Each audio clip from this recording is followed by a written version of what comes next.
Big conversation here. Who is right? But why can't Zero know what's really going on? Their OPSEC is terrible. Why?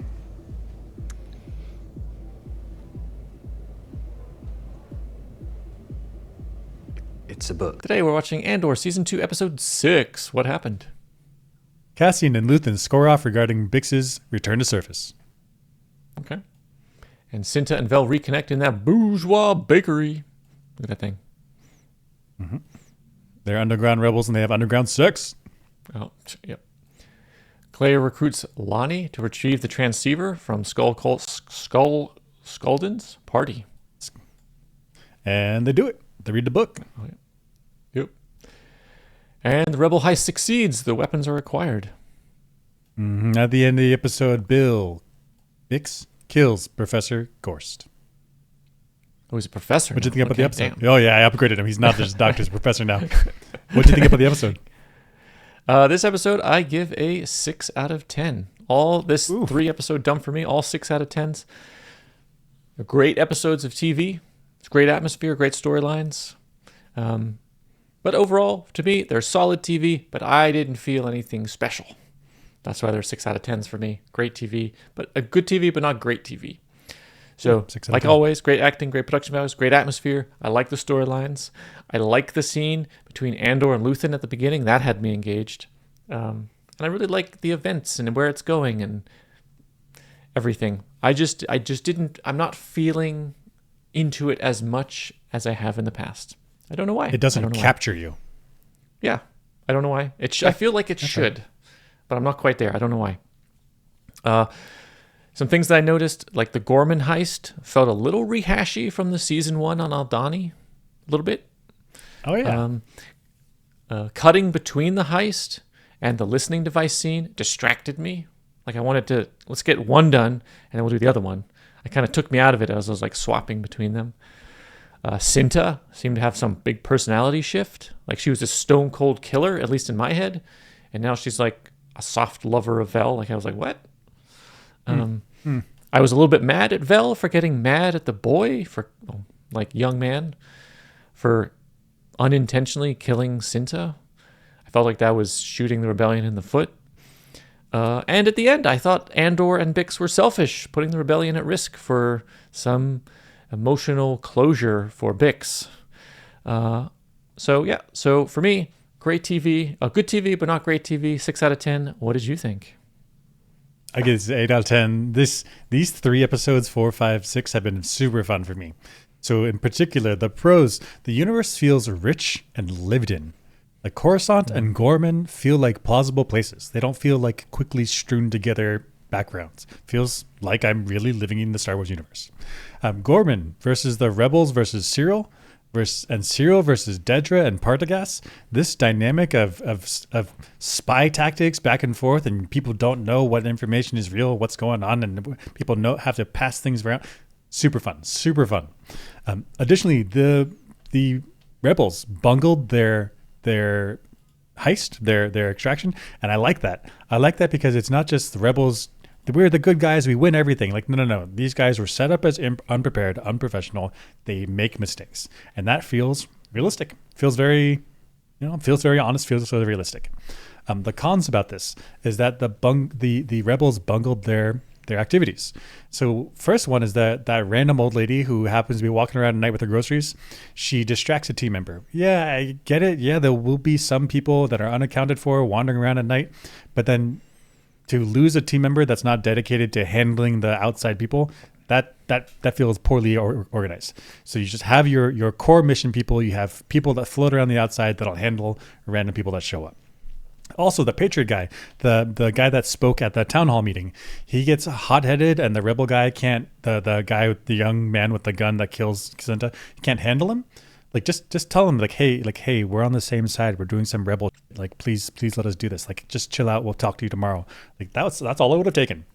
That or have a security layer that's further away from the actual action, so that way you don't accidentally kill people on your team. It's weird. It's weird that this rebel stuff. Yes, they're supposed to be inexperienced Gormans, but they're like really bad. And even the specialists, Cinta and Vel, that come in to coach him. They really dropped the ball in this one. Additional cons: Cinta and Vel, that Cinta X Vel romance really felt out of nowhere for me, and it felt like they needed to have this love interest so that way Cinta could die, so that they could show that the Gorman rebels were inexperienced. But I didn't feel any romance foreshadowed before, so it really out of nowhere. That being said, maybe okay, because we only see Cinta and Vel in the first season for a very short amount of time, and they were on that planet for several months with just that small group.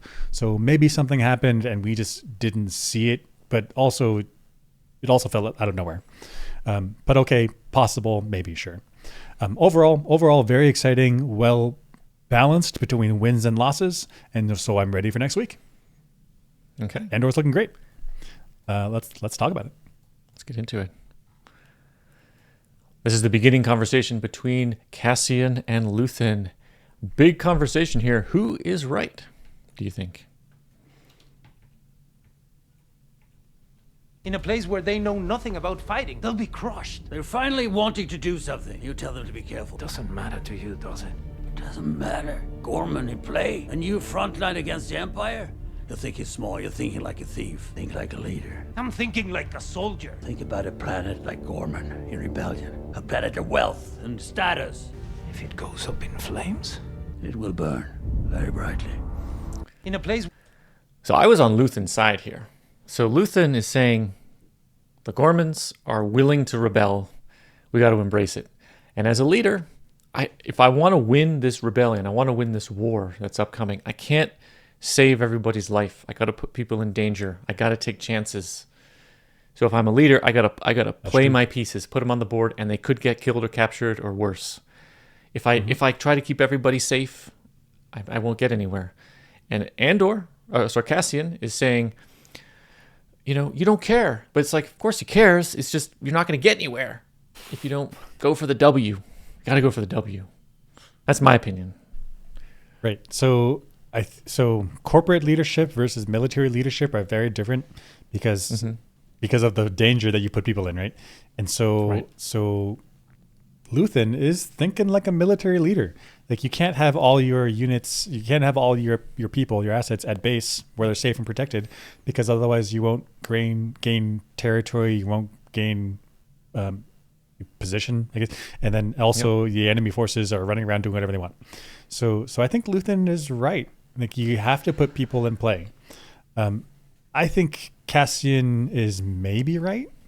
Like, he is right that the Gorman are not ready to do an attack, and we see later, like, they do fudge it. Like, they need to have a lot more months of training, of coordination, of learning how to behave appropriately in a military action. That being said, I thought that Cassian was his judgment is colored because he's got back together with Bix. And so he wants to live with her. And he's like, I'm unwilling to do this risky mission because I want to go back to Bix. But then, I think his assessment of the Gorman's readiness is inflated or it's deflated because he wants to get back to Bix. So he's like, I'm thinking like a soldier. Yes, he's thinking like a soldier where I want to make it home. He's not thinking like a soldier of I want to win. Right, which means he's definitely not thinking about a leader where he's like, I got to put people in play. Right. So, gosh, which side am I on? Right. On my emotional side is like, don't put people in play if they're not prepared. Don't put people's lives at risk. Like, I don't want to die, so I don't want to put people in harm's way. But as a military commander, like, I do have to send people out, and I know they're going to die. But it's worth it for the overall war effort. Like, it's a necessary expenditure, not a waste. But like sometimes you have to lose lives. Like, right. So that this being was said, a tough Luthen scene. says some callous stuff. Like, if Gorman burns, it'll burn bright. Right. And so if we could lose the entire culture, we could lose the planet, but it'll be a calling. It'll be a calling, like a light in the night for other planets to unify around us. That is perhaps strategically right, but it is cold. It is cold to the Gorman people. It is, but I mean, at the same time, the Gorman people want to rebel. So he's not like burning the planet down by himself.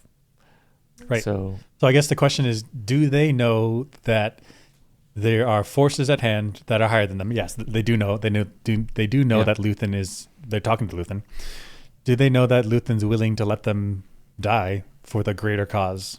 Do they know? And does that even matter? Like, they signed up for it. They signed up to be rebels. that's right. They know the risks. I mean, maybe they don't know the risks, but they can imagine the That's risks. Right. So and if they've been working for a long time to get a high level planet in play, and now we play it safe, and you just That's let a chance. the empire could go on for another decade. It could go on for another 100 years because you didn't take that chance. That's how much suffering and death and horrible stuff is that because you couldn't make that play. I think being Tough a spot. rebel leader is tough. It's tough. And I think, I think you're right. Luthen's in the right here. Okay. Okay, in this same conversation, Cassian says this line, which I thought might seal Bix's death. I want her as strong as you do. It would just be easier if I was alone. See, look at that look. want- Look at that look So that which look? Luthen gives him when he's not This one? blinking. Because Cassian's right. Cassian's right. Like, it would be easier for Luthen if Cassian was alone. Now, that could mean Bix is separated on missions on the other side of the galaxy, although in Star Wars, distances seem to not really be a big deal. The other way that could be interpreted is, I, Luthen, want you, Cassian, on the board and play doing missions. If you need me to kill Bix to make that happen, then that's what I need to do. Yeah, because the rebellion does not have any territory right now. They don't have like a home where people are raising families and something I'm fighting for. It's all within the empire. So having families and relationships is essentially a liability all the time because there's no homestead to go back to. So is Cassian? So you're saying Luthen is playing it too safe because he has Bix, and if Luthen kills Bix, and Cassian will be back in play. Right. Is that what you're Yeah, saying? Cassian doesn't have his head on the mission anymore. He's not fully dedicated to the rebel cause. He's torn between the rebel cause and that social mission and his personal mission, which is falling in love with Bix. And so you can't take the appropriate risks. Say if you're like a test pilot, like, Yeah. can you be a test pilot really pushing the edge, seeing what your plane can do or what it can't do in that high risk situation? If you're like, at the end of the day, I need to feed my 12 kids. Okay, that's kind of a lot number, but that's the idea, right? It's, you need a certain amount of I'm willing to die in order to do Right. this type of stuff. And so if Bix is holding Cassian back from being willing to die, then maybe Luthen needs to remove that pressure from him. It's actually maybe even worse than that because it's not just about him dying. It's about he has to actively protect Bix now. Yep. So if he could even put his own life in danger, but he now, like the Empire, can leverage him through Bix. Yep. That's a huge liability.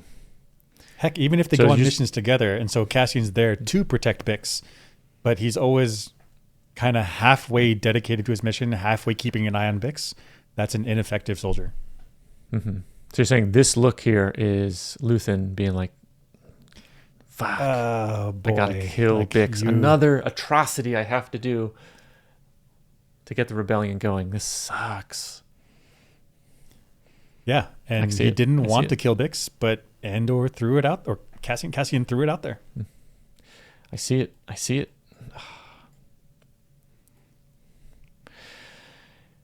This is on Gorman, and I just cannot believe Vel and Cinta.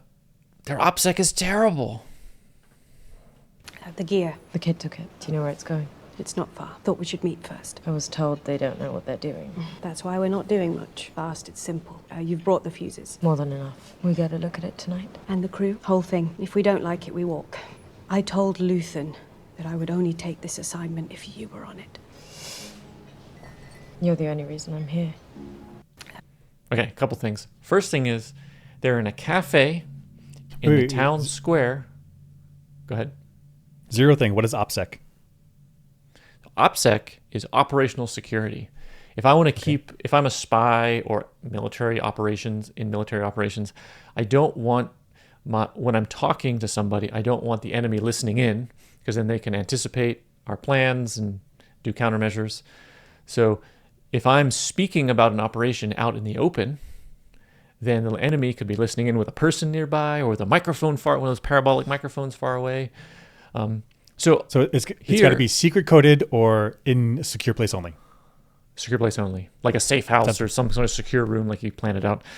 Vel and Cinta here are talking out in the open about operations in a cafe at the town square. There probably is like spies all the time. The Empire is definitely listening into conversations at this cafe. In fact, they could be in bed with the cafe owner being like, hey, we're going to listen in on everybody's conversations. Cafe owner's like, that's fine. I got my regulars. They're not spies. It's fine. That's fine. So yeah, the ISB rolls in and puts microphones everywhere. I mean, why not? The Empire does things like that. Right. Why not? They would be stupid not to. This is you got to monitor. So I can imagine like the Imperial guy is like listening in. He's like, "What's a fuse? What is it? Oh, they're talking about actual fuses. There's no code here. There's no code here. Yeah, they're just spilling the beans. All the beans have been spilled. Gosh, it's even worse than that, because they're like, listen to this. You were on it. Wait. Listen, that I would only take this assignment if you were on it. You're the only They said Luthen's name. They said Luthen by name. Oh, by name. And they're in a relationship.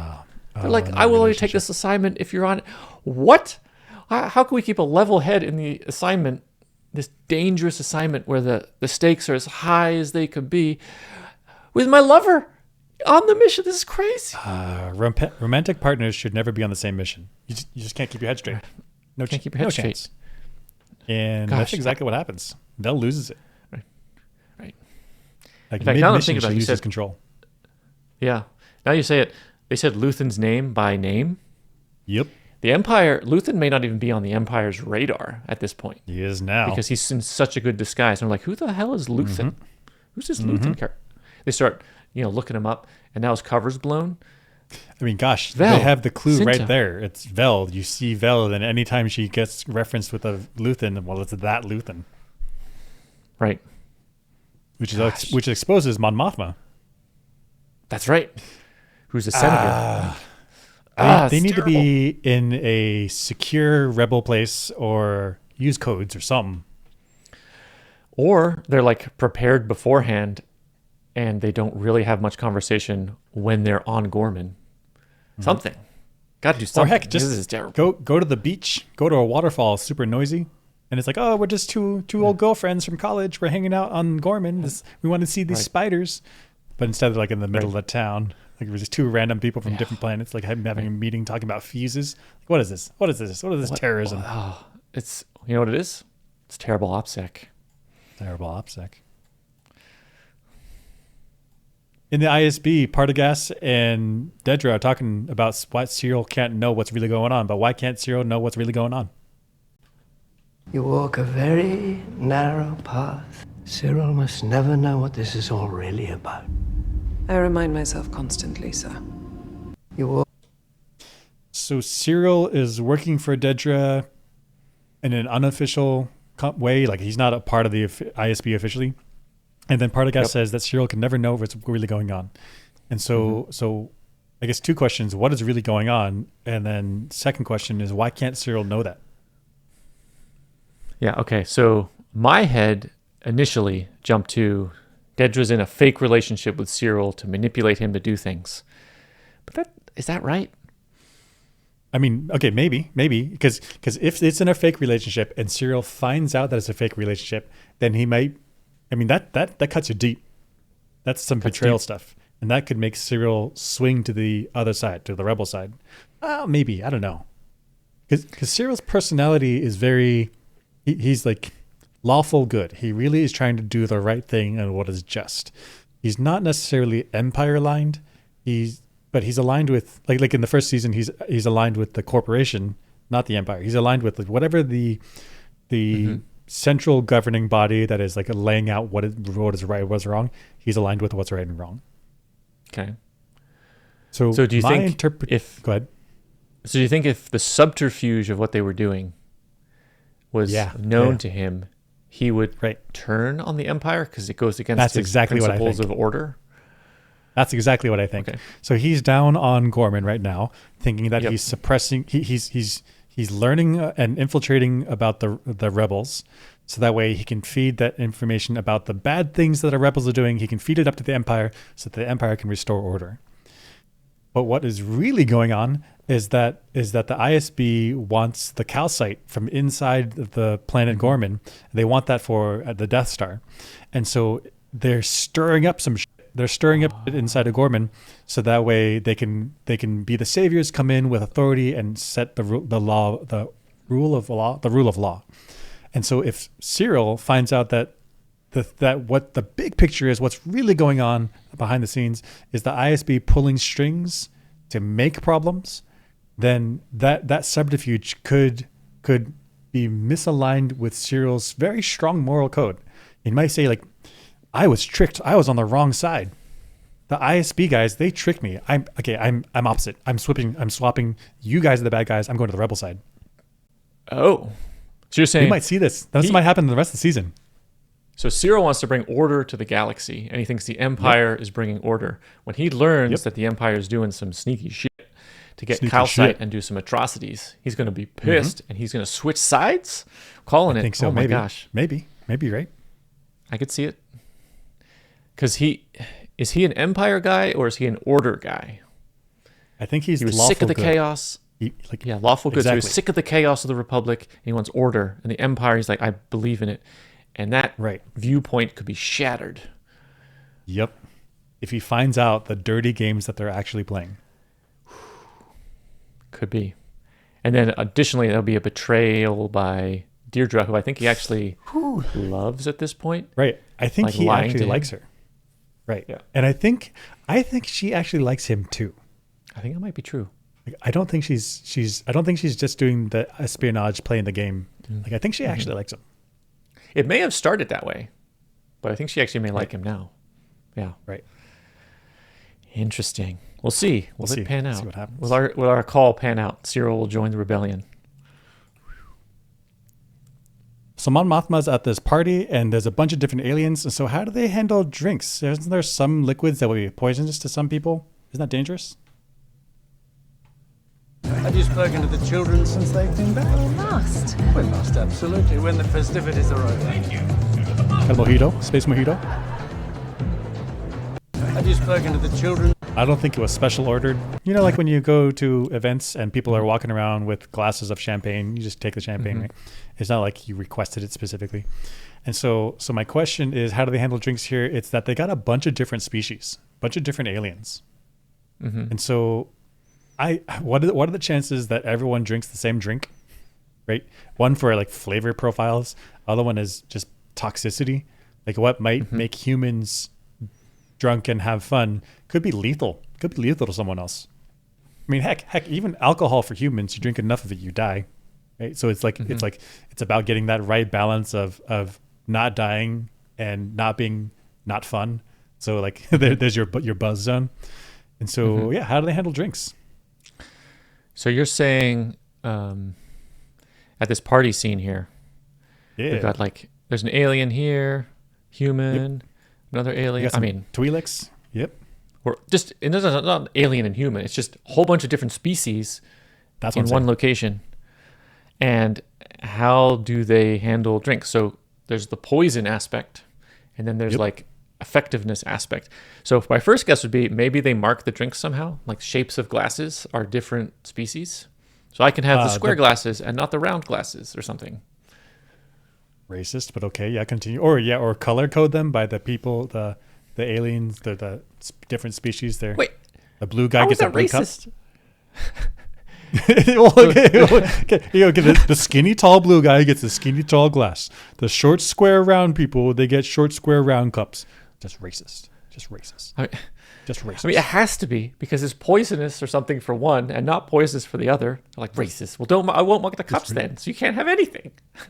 Yeah, right. Everyone just breathe air. Heck, even they're all breathing the same air. I guess people have masks on. Okay, that one I understand. Drinks though, don't understand. They could also do something like if the wait staff is of this, if the same species as you, that's your drinks. Ooh. And then so they know, like, there's no cross species.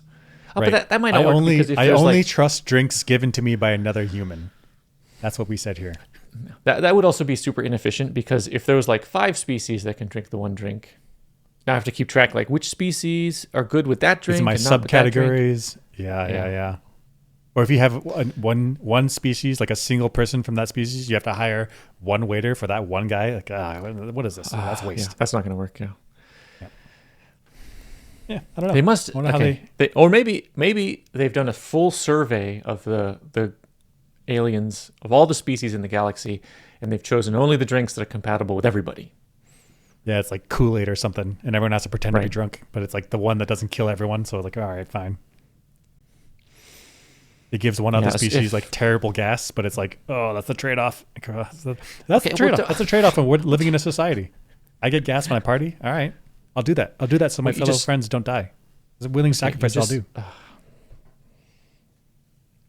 I don't Got think that's a viable solution. Well, the one species got terrible gas. Everyone's like, "Stop drinking, bro. Stop it." Stop it. Crop dust just everywhere in the whole party. But what if that crop Whole dust party. smells great for other people? I don't know. Maybe it's alien stuff. How would you feel if you got crop dusted by a species and it smelled great? And you're like, "That's ass particles all up in me." But it smells great, right? Maybe it has like full of vitamins and minerals that makes me stronger as a human.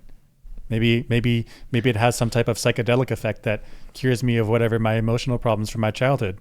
Wouldn't that be worth it? Now it's not crop dusting anymore, right? It's like a medicine. Is that fine? Fine by you? Fine by me? I'm still, if it was a magic crop dusting, I still feel like you'd feel some kind of way. Yeah. When You still you got recognize your- the alien species ass. You're like, this cures my ailments. Should I eat the shit coming out of that guy's ass? I mean, is that better? Should I dial in the dosage? Like, if I get a What if single hit of, What if that shit know. doesn't look like shit? It comes out as like a medium rare prime rib on a hot summer day. Just,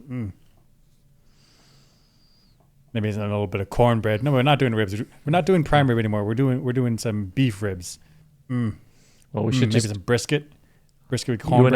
and I should eat that shit together. So it'd be 2 guys, 1 piece of meat. Yep. Yeah. Okay. Yeah. Okay. That For the we've peace completely of the solved galaxy. that drinking problem. Yep. Solved. At the same party, I can't believe their terrible preparation. I understand that this piece is a favorite of yours. It's very special. Why?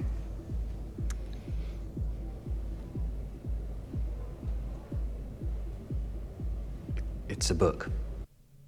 Okay, so that's uncut. That's a 7.37 second pause from when Krennic asked, what's her name again? Clea. Clea. Krennic asked Clea about this piece of art. And Clea, her cover is that she is some kind of art artifact connoisseur. So she should have an answer kind of ready to go at all times. Ready. She has a wildly suspicious 7.3 second delay. What? Where she not only 7.37 7.34 7.37 sec. What? Not only this amount of time, but also Yep. she looked at somebody else for the answer. Like, why do you like this thing? Let me look at somebody else for the answer. What? Why are you nervous? Why can't you answer the question? Well, it's just, even if you weren't even suspicious at all, Krennic is not thinking suspicious. He thinks everyone's vetted at this party. No problem. All of a sudden, he's like, what?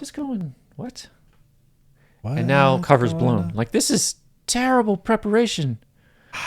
If you're this artifact connoisseur salesman person, that's your cover. Like, actually do it. Like, you should be an actual expert if your cover is good. Right? I didn't understand. So first of all, I totally agree. Secondly, I didn't understand the scene because Krennic asks Clea for her opinion, and then she looks to somebody else. But she looks to Lonnie for her opinion. Like, why wouldn't you just give your own opinion? But then Lonnie gives the statement. It's a book about love, something, which is actually what Clea's opinion is. Like she told him that's what it is. So why did she hesitate? I don't understand why she hesitated and why she looked at somebody else for the answer. I mean, she fumbled in the moment? She got nervous? She got anxious in the moment and just fumbled? I guess. And then he had to pull it out of the fire? Lonnie had to pull it out of the fire? Gosh, and that puts him in a terrible position. Because now he has to talk about something he doesn't understand while trying to fake that he's trying to get into Clea's pants. Like, yeah, because that's their cover. That's their cover. Can you imagine this from Luthen's perspective? It's like somebody asks my underling a question, and we're doing some sneaky shit where we're trying to get this transceiver back, and then instead of my underling answering, we look over at this other underling, and it's like, oh, what have you guys? What have you guys answered? Please. I mean, okay, so maybe they get away with it. I just thought they get away with it.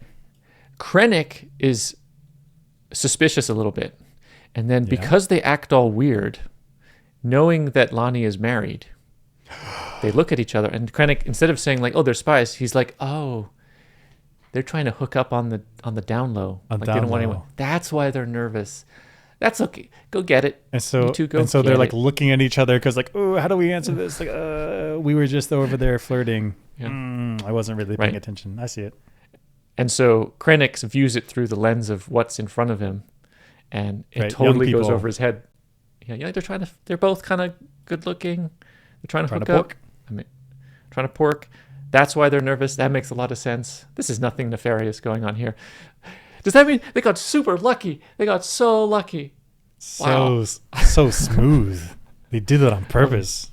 Oh, they did do it on purpose. They just outsmarted him. Outsmart everyone in the room. Luthen's like, what? But they got it. They pulled it off. I got it. Hey, that actually makes a lot of sense. Wow. Okay. This is the same scene where Clea enlists Lonnie to go get the transceiver. I'm not sure if they really did get away with it. Or maybe they shouldn't have. The Tinian Codex was forged 2,000 years ago on a planet where sight was considered a disability. Puts it down. There's a screw. There's a key bit.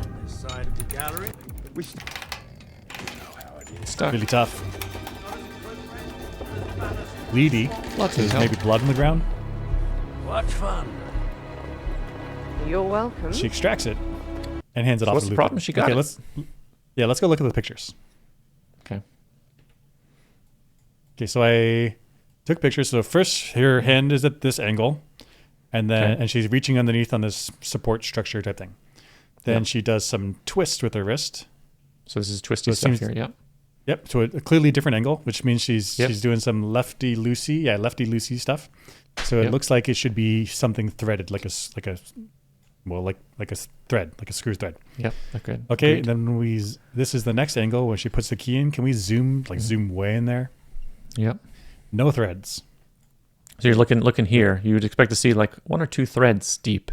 Like a bottle cap. Yeah, exactly. Right. So the bottle cap is threaded, but also the glass is threaded, or plastic, whatever it is, threaded, because those threads need to interlock. Okay, so not there. Yep. It does, however, look like those two little dots are maybe magnets. You're saying this dot magnets that held on the cap. And so maybe there's a twist, so you disengage the magnetic connection, and then it drops. Okay, I'm sure. Okay. And then there's this key function. Oh, stay there. There's just okay, stay here.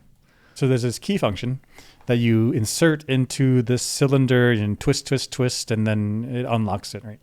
But either way, like if you can get this transceiver out, you end up with a hole there, right? Because that's where the thing is shoved in, right? You're saying this is now hollow. It's unfilled. There's just air in here. It's hollow. Exactly. Yeah. Exactly right. Okay. Okay. So later on, when Skulden says we're gonna check all of our antiques, or all of our our antiques is the right word. Yeah, antiques. Yeah. Aren't they gonna find a hole? Aren't they gonna find a hole and be like, why are the other legs full and then this one leg has a hole? And then, where did we get this from? We got it from Luthen. So yes, you got the transceiver out, but you still have like the evidence of this thing could harbor something hidden is still there. Yeah, so I see what you're saying. So, gosh, there's these like support arms. Yep. Right here.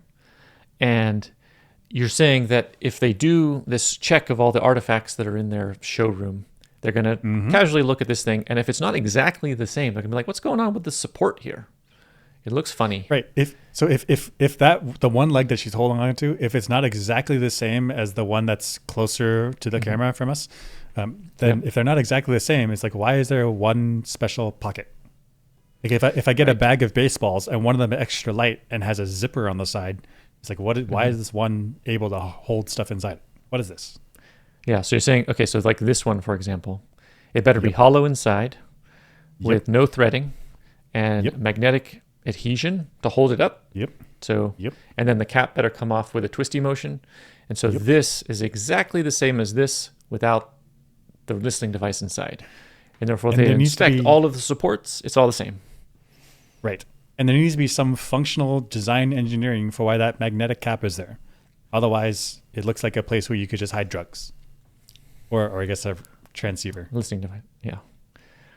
And then, okay. And so you would hope that since he bought it from Luthen, Skulden bought this from Luthen, that the support structure came with it. Right. And the support structure is cleverly designed. I thought the support structure was actually part of the artifact from the original culture. Was that, or or this thing is like Ricky Rocky not sitting flat? So I thought it came with it. But I see what you're saying.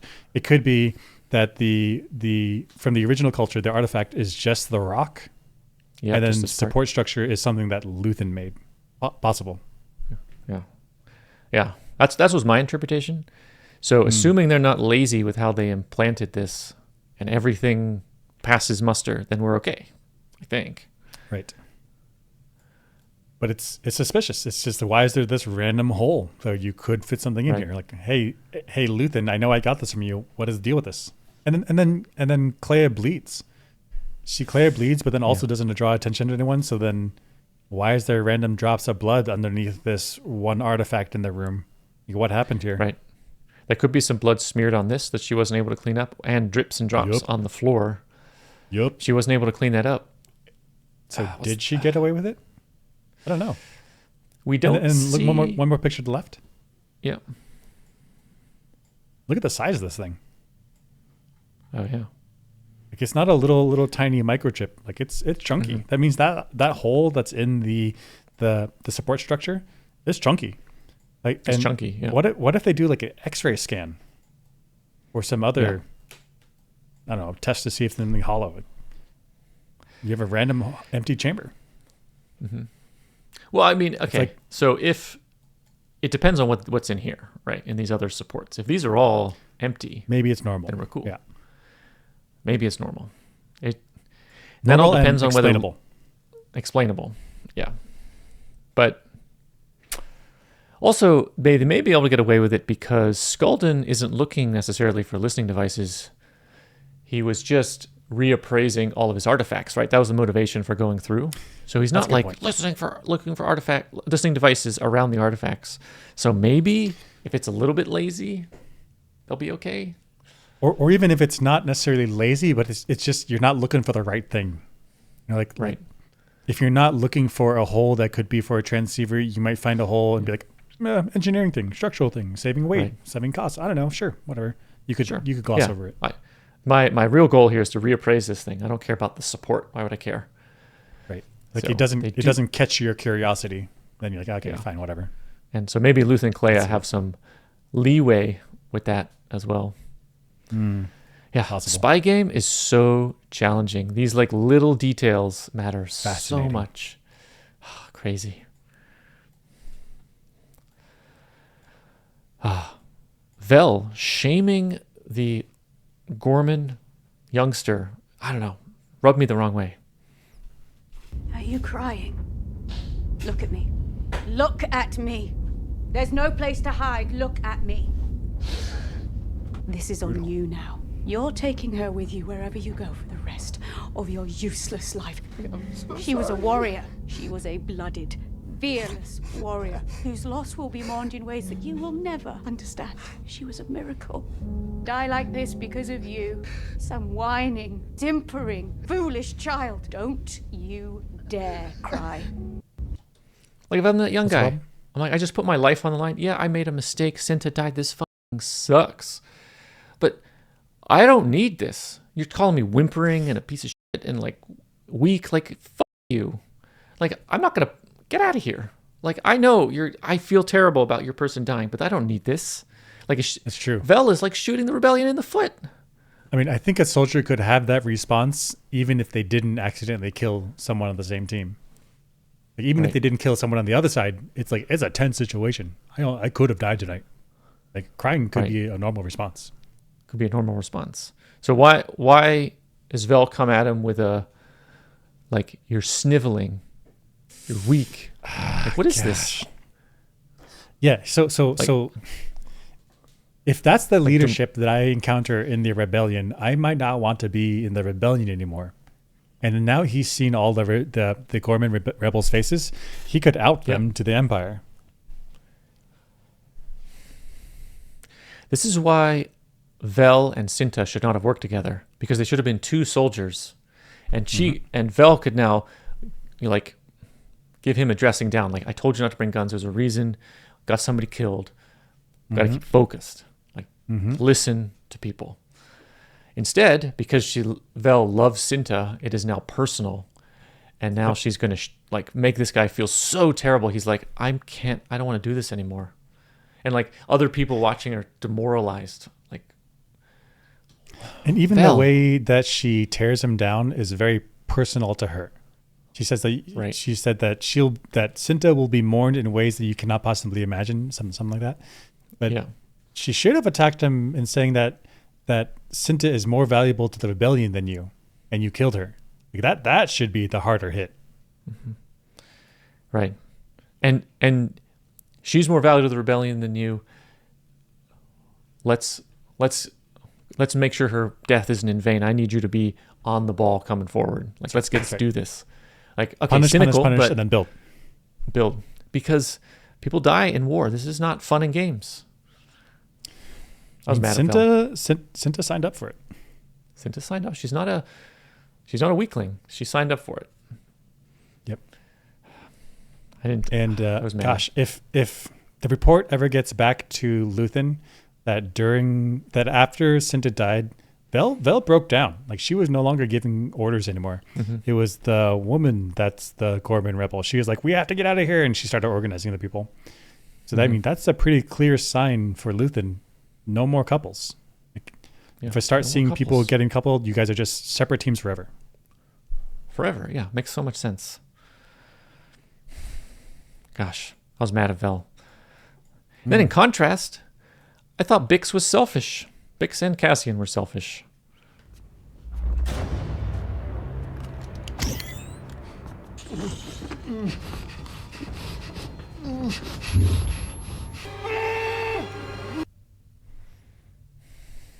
Nobody's allowed in here.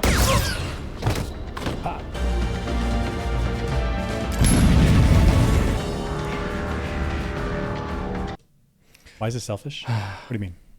So Vel just gave that young guy a dressing down for not sticking to the operation. Here, I don't see how the torturer is a priority.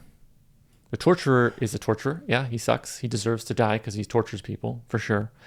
But if they don't, this operation does not really have any strategic value, and it's really only giving Bix an emotional outlet, right? So this operation, which they are now on camera, they killed a guard.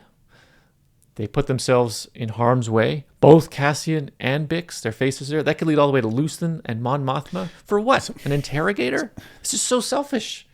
Bix looking all proud of herself. Let's get 100 Cintas killed.